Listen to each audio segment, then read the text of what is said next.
11 गाड्या राहत घर फक्त 48 तासात विकावं लागलं आणि हार्दिक जोशीच्या कुटुंबाची झालेली ही अवस्था.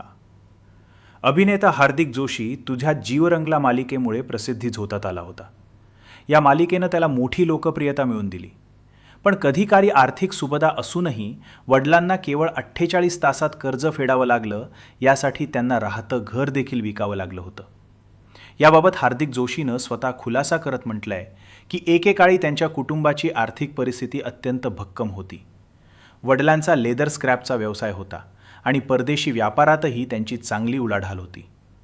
घरामध्ये सुखसुविधांची कमतरता नव्हती. मी 10वीला असताना आमच्याकडे 11 गाड्या होत्या.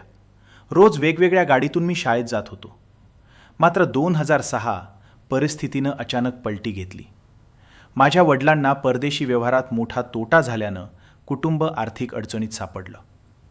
कर्जाचा ताण वाढत गेला आणि अवघ्या 48 तासात मुंबईतील राहत्या घरासह बहुतांश मालमत्ता आम्हाला विकावी लागली. तुम्हाला विश्वास बसणार नाही, पण 48 तासात आमचं सगळं काही संपलं. फक्त गावचं घर शिल्लक राहिलं, असा भावनिक खुलासा अभिनेता हार्दिक जोशीनं केला आहे. हार्दिक हा मूळचा मुंबईचा असला तरी अभिनय क्षेत्र त्याच्यासाठी सोप नव्हतं. मुख्य भूमिका मिळवण्यासाठी त्याने अनेक छोट्या मोठ्या भूमिका केल्या. मात्र 2016 आलेल्या तुझ्या जीव रंगला या मालिकेमुळे हार्दिकच नशीब उजळलं. या एका मालिकेमुळे तो महाराष्ट्राचा लाडका